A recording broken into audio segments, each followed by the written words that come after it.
Today I am speaking about why women faces mood changes ಅಂತ ಹೇಳ್ಬಿಟ್ಟು. ಈಗ it's a common notion ಅಲ್ವಾ, mood changes ಇದ್ದರೆ usually it's a proverb also, ಅಯ್ಯೋ ಹೆಣ್ಮಕ್ಳಿಗೆ ಮೂಡ್ ಚೇಂಜಸ್ಸು ಕಾಮನ್ ಅಪ್ಪ ಹೆಣ್ಮಕ್ಳಲ್ಲಿ ಅಂತ. But there is a scientific reason also for that. Okay, because every month ನಮಗೆ ಜಸ್ಟ್ ಪೀರಿಯಡ್ಸ್ ಆಗೋದು ಅಂದರೆ ಬ್ಲೀಡಿಂಗ್ ಆಗೋದು ಅಂತಲ್ಲ, lot of changes will be happening in women's body. Chemicals ಅಂತ ಹೇಳ್ತೀವಲ್ಲ, ಈಸ್ಟ್ರೋಜನ್, ಪ್ರೊಜೆಸ್ಟ್ರಾನ್ ಅಂತ, that has to come to the blood and then the lining of the will grow. ಒಂದು 15 ದಿನ ಗ್ರೋ ಆಗುತ್ತೆ, ಆಮೇಲೆ 15 ದಿನ ಮತ್ತಷ್ಟು ಪ್ರೊಜೆಸ್ಟ್ರಾನ್ ಹಾರ್ಮೋನಿಂದ ಮತ್ತೆ ಬೆಳವಣಿಗೆ ಆಗಿ ಆಮೇಲೆ ಆ ಹಾರ್ಮೋನ್ಸ್ ಎಲ್ಲ ಸಡನ್ನಾಗಿ ಡಿಕ್ರೀಸ್ ಆದಾಗ ಬ್ಲೀಡಿಂಗ್ ಆಗೋದು. ಸೊ ಈ ಹಾರ್ಮೋನ್ಸ್ ಏನಿದೆ ಅದು ಬರೀ ಲೈನಿಂಗ್ ಆಫ್ ದ ವೂಂಬ್ ಮಾತ್ರನೇ ಪ್ರಿಪೇರ್ ಮಾಡಲ್ಲ, it has an effect on the brain also. So ಇದು ಈಸ್ಟ್ರೋಜನ್, ಪ್ರೊಜೆಸ್ಟ್ರಾನ್ ಹಾರ್ಮೋನ್ಸ್ ಅನ್ನೋದು ಮೂಡ್ನ ಎಲಿವೇಟ್ ಮಾಡುತ್ತೆ. ಸೊ ಎವ್ರಿ ಟೈಮ್ ಅವ್ರಿಗೆ ಪೀರಿಯಡ್ಸ್ ಆಗುವಾಗ ಹಾರ್ಮೋನ್ಸ್ ಶ್ರಿಂಕ್ ಆದಾಗಲೇ ಪೀರಿಯಡ್ಸ್ ಆಗೋದು.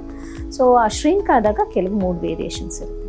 ಈಗ ಮೂಡ್ ಸ್ವಿಂಗ್ಸು ಯೂಶಲಿ ಹೆಣ್ಮಕ್ಳಲ್ಲಿ we see at the time of adolescent, ಅಂದರೆ ಪ್ಯೂಬರ್ಟಿ ಆಗುವಾಗ ದೈಹಿಕ ಬದಲಾವಣೆಗಳು ಶೀಘ್ರವಾಗಿ ಆಗ್ತಾ ಇರೋದ್ರಿಂದ ಮಕ್ಕಳಿಗೆ ಕನ್ಫ್ಯೂಷನ್ ಆಗ್ತಾ ಇರುತ್ತೆ, ಪೀರಿಯಡ್ ಶುರು ಆಗುತ್ತೆ. ಸೊ ಆ ಟೈಮಲ್ಲೂ ಮೂಡ್ ಚೇಂಜಸ್ ಆಗ್ತಾ ಇರುತ್ತೆ, ತುಂಬ ಹಿಂಜರಿಕೆ ಇರುತ್ತೆ, ಹೊರಗೆ ಬರಲ್ಲ, ಅಪ್ಪನ ಹತ್ರ ಬೆಳೆಯೋದ, ಫ್ರೆಂಡ್ಸೇ ಇರಬೇಕು ಅಂತ ಹೇಳ್ತಾರೆ, ಸಣ್ಣ ಸಣ್ಣ ವಿಷಯಕ್ಕೂ ಕೋಪ ಮಾಡ್ಕೊಳ್ಳೋದು, ಇದು ಕ್ವೈಟ್ ಕಾಮನ್. ಅದರ್ ಎಪಿಸೋಡ್ ಇನ್ ಹೆಂಗಸರಲ್ಲಿ ಆಗೋದು ಅಂದರೆ ಡ್ಯೂರಿಂಗ್ ಪ್ರೆಗ್ನೆನ್ಸಿ. ಅವಾಗಲೂ ಅಷ್ಟೇ ಪ್ಲಾಸೆಂಟಾ ಅಂತ ಹೇಳ್ತೀವಲ್ಲ, ಕಸ ಅಂತ ಹೇಳ್ತೀವಲ್ಲ, ಅದರಿಂದನೂ ಹಾರ್ಮೋನ್ಸ್ ರೆಕ್ರಿಟ್ ಆಗುತ್ತೆ, ಈಸ್ಟ್ರೋಜನ್, ಪ್ರೊಜೆಸ್ಟ್ರಾನ್. ಸೊ ಅದರಲ್ಲೂ ಕೂಡ ತುಂಬ ಚೆನ್ನಾಗಿ ಬ್ರೈನ್ ಮೇಲೆ ಎಫೆಕ್ಟ್ ಮಾಡ್ತಾ ಇರೋದ್ರಿಂದ usually there also mood variations ಇರುತ್ತೆ. ಅದಲ್ಲದೆ ಫಸ್ಟ್ ಟೈಮ್ ಪ್ರೆಗ್ನೆನ್ಸಿ ಆದವ್ರಿಗಂತೂ ಈ ಮೂಡ್ ವೇರಿಯೇಷನ್ಸ್ ತುಂಬ ಕಾಮನ್, ಯಾಕಂದರೆ ಅವ್ರಿಗೆ ಗೊತ್ತಿಲ್ಲದೆ ಇರೋದು. ಪ್ರೆಗ್ನೆನ್ಸಿ ಫಸ್ಟ್ ಟೈಮ್ ಆದಾಗ ಎಲ್ಲೆಲ್ಲೋ ಚೇಂಜಸ್ ಆಗ್ತಾ ಇರುತ್ತೆ, ಇಡೀ cell, every organ in a body, every cell in a body will be undergoing changes. So ಇದು ಸರಿನಾ ತಪ್ಪಾ, ಸರಿ ಹೋಗ್ತಾ ಇದೆಯಾ ಅನ್ನೋ ಒಂದು ಸ್ಟ್ರೆಸ್ಸಿಂದನೂ mood variation. Sometimes should be very happy, sometimes should be very crying. Okay, so changes common. Delivery ಆದ ಕೂಡಲೇ ಏನಾಗುತ್ತೆ, ಕಸ ಹೊರಗೆ ಬಂದಮೇಲೆ ಅಗೇನ್ ಪೀರಿಯಡ್ಸ್ ಥರನೇ ಸಡನ್ ಡ್ರಾಪಿಂದ ಈಸ್ಟ್ರೋಜನ್, ಪ್ರೊಜೆಸ್ಟ್ರಾನ್ ಆಗಿರೋದ್ರಿಂದ ಪೋಸ್ಟ್ಪಾರ್ಟಮ್ ಬ್ಲೂಸ್ ಅಂತ ಹೇಳ್ತೀವಿ. ಇನಿಷಿಯಲ್ 4-5 ಡೇಸು ಮಗು ಅಳ್ತಾ ಇರುತ್ತೆ, ಮಗು ಹಶ್ವಾದ್ರೂ ಅಳ್ತಾ ಇರುತ್ತೆ, ಯೂರಿನ್ ಪಾಸ್ ಮಾಡಿದ್ರೂ ಅಳ್ತಾ ಇರುತ್ತೆ, ಬಾಂಡಿಂಗು ಅಳ್ತಾ ಇರುತ್ತೆ. ಇದೇನಪ್ಪ ಮಗು ಅಳ್ತಾ ಇದೆ, ಹೆಂಗೆ ಮ್ಯಾನೇಜ್ ಮಾಡೋದು ಅನ್ನೋದು ಎಲ್ಲ ತಾಯಂದಿರಿಗೂ ಆತಂಕ ಆಗುತ್ತೆ. ಇದನ್ನು ಪೋಸ್ಟ್ಪಾರ್ಟಮ್ ಬ್ಲೂಸ್ ಅಂತ ಹೇಳ್ತೀವಿ. ಸೆಕೆಂಡ್ ಎಪಿಸೋಡ್ ಅಂತ ಹೇಳಿದ್ರೆ ಪೋಸ್ಟ್ಪಾರ್ಟಮ್ ಡಿಪ್ರೆಷನ್ ಅಂತ ಹೇಳ್ತೀವಿ. ಅದೇನು ಅಂದರೆ ಮಗುನ ಎತ್ಕೊಳ್ಳೋಕ್ಕೂ ಆಗಲ್ಲ, ಯಾವಾಗಲೂ ಅಳ್ತಾ ಇರ್ತಾರೆ, ಊಟ ಮಾಡಲ್ಲ, ತಿಂಡಿ ತಿನ್ನಲ್ಲ, ನಿದ್ದೆ ಮಾಡಲ್ಲ. ಸೊ ಅವರ ಪರ್ಸ್ನಲ್ ಹೈಜೀನು ಮರೆಯೋಷ್ಟು ಅವ್ರಿಗೆ ಡಿಪ್ರೆಷನ್ ಆದರೆ then it is called postpartum depression ಅಂತ ಹೇಳ್ತೀವಿ. Another reason for mood variation after nearing to 40 ಅಂತ ಹೇಳೋದಾದರೆ ಸಮ್ಟೈಮ್ಸ್ ಪ್ರೀ ಮೆನ್ಸ್ಟ್ರಿಯಲ್ ಸಿಂಪ್ಟಮ್ಸ್ ಅಂತ ಹೇಳ್ತೀವಿ. ಅಂದರೆ ಪೀರಿಯಡ್ಸ್ ಆಗಬೇಕು ಒಂದು 4-5 ದಿನ ಅಥವಾ 1 ವಾರ 2 ವಾರ ಮುಂಚೆ ಏನಾಗುತ್ತೆ, ಕ್ರೇವಿಂಗ್ ಫಾರ್ ಸ್ವೀಟ್ಸ್ ಕಾಮನ್ ಆಗಿ ಎಲ್ಲರೂ ನೋಡಿರ್ಬೋದು. ಆಮೇಲೆ ಮೂಡ್ ವೇರಿಯೇಷನ್, ಸಣ್ಣ ಸಣ್ಣ ವಿಷಯಕ್ಕೂ ಮಕ್ಕಳನ್ನ ಬೈಯೋದು, ಮನೇಲಿ ಎಲ್ಲರ ಹತ್ರನೂ ಜಗಳ ಮಾಡೋದು, ಈ ಥರ ಎಲ್ಲ ಮಾಡ್ತಾ ಇರ್ತಾರೆ ತಾಯಂದಿರು. ಎಸ್ಪೆಷಲಿ ಸ್ಕೂಲ್ಗೆ ಹೋಗೋ ಮಕ್ಕಳಿದ್ರೆ ಚೆನ್ನಾಗಿ ಹೇಳ್ತಾರೆ, ಅಮ್ಮ ಇವಾಗ ಬೈತಾ ಇದ್ದಾಳೆ, ಅಮ್ಮಂಗೆ ಇನ್ನೇನು ಪೀರಿಯಡ್ಸ್ ಆಗ್ಬೋದು ಅಂತ.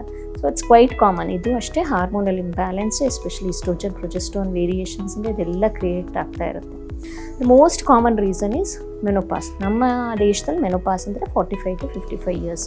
ಸೊ ಈ ಏಜಲ್ಲೂ ಅಷ್ಟೇ ಹಾರ್ಮೋನಲ್ ಇಂಬ್ಯಾಲೆನ್ಸ್, ಓವರಿ ಸಡನ್ನಾಗಿ ಹಾರ್ಮೋನ್ಸ್ನ ಸೆಕ್ರೀಟ್ ಮಾಡೋದನ್ನ ಕ್ಷೀಣ ಮಾಡ್ತಾ ಹೋಗುತ್ತೆ, ಕಡಿಮೆ ಆಗ್ತಾ ಹೋಗೋದ್ರಿಂದ ಅವ್ರಿಗೂ ಮೂಡ್ ವೇರಿಯೇಷನ್ಸ್ ಇರುತ್ತೆ. ಈಗ ಮನೆಯವರೆಲ್ಲ ಹೆಂಗೆ ಮ್ಯಾನೇಜ್ ಮಾಡಬೇಕು ಹಾಗಾದರೆ ಇದನ್ನು ಅಂತ ಹೇಳಿದ್ರೆ, first of all they have to have some sympathy towards and empathy towards the mother or a newly delivered mother. ಆಮೇಲೆ ಅಡೋಲೆಸೆಂಟ್ ಪೀರಿಯಡಲ್ಲಿ ಏಜ್ ಆಗ್ತಾ ಇರೋರಿಗೆ ಸಮ್ ಸಿಂಪತಿ, ಹೆಲ್ಪ್ ಮಾಡಬೇಕಾಗುತ್ತೆ ಹೌಸ್ ಹೋಲ್ಡ್ ಆ್ಯಕ್ಟಿವಿಟೀಸಲ್ಲಿ. ಸೊ ಇವಾಗ ಏನು ಅಂದರೆ ಪೋಸ್ಟ್ಪಾರ್ಟಮ್ ಪೀರಿಯಡಲ್ಲಿ ಅಂತ ಹೇಳಿದ್ರೆ ಮಗುನ ನೋಡ್ಕೊಳ್ಳೋಕ್ಕೆ ಯಾರು ಸಹಾಯ ಮಾಡಬೇಕಾಗತ್ತೆ, ಅವಳಿಗೆ ನಿದ್ದೆ ಮಾಡ್ಕೊಳಕ್ಕೆ ಅವಕಾಶ ಮಾಡಿಕೊಡ್ಬೇಕಾಗತ್ತೆ. ಮೆನೋಪಾಸ್ ಏಜಲ್ಲಿ ಸಾಕಷ್ಟು ರೆಸ್ಪಾನ್ಸಿಬಿಲಿಟಿನಲ್ಲಿ ಹಸ್ಬೆಂಡ್ ಆದವರು ಶೇರ್ ಮಾಡಬೇಕಾಗುತ್ತೆ. ಯಾಕಂದರೆ ಮಕ್ಕಳು ಇಲ್ಲಿ ದೊಡ್ಡವ್ರು ಆಗ್ತಾ ಇರ್ತಾರೆ, ಮನೇಲಿ ದೊಡ್ಡವರಿದ್ದರೆ ಅವ್ರಿಗೂ ಕೆಲವು ಟೈಮ್ ತೊಂದರೆಗಳಾಗ್ತಾ ಇರುತ್ತೆ. ಈಗ ದೊಡ್ಡವ್ರನ್ನೂ ನೋಡ್ಕೋಬೇಕು, ಮಕ್ಕಳನ್ನು ನೋಡ್ಕೋಬೇಕು, ಎಲ್ಲದರಲ್ಲೂ ಜಂಜಾಟದಲ್ಲಿ ಹೆಂಗಸರು ಇರೋದ್ರಿಂದ ಸೊ ಹೆಲ್ಪ್ ಬೇಕಾಗುತ್ತೆ ಅವಳಿಗೆ. ಅದಲ್ಲದೆ ಆ ಟೈಮಲ್ಲಿ ಹೆಂಗಸರು ಕೂಡ ಅವ್ರ ಹೆಲ್ತ್ಗೆ ಪ್ರಿಯಾರಿಟಿ ಕೊಡಬೇಕಾಗತ್ತೆ. ಅಟ್ ದ ಏಜ್ ಆಫ್ 45 ಅಂದರೆ some time for herself ಅಂತ ಹೇಳ್ತೀವಿ.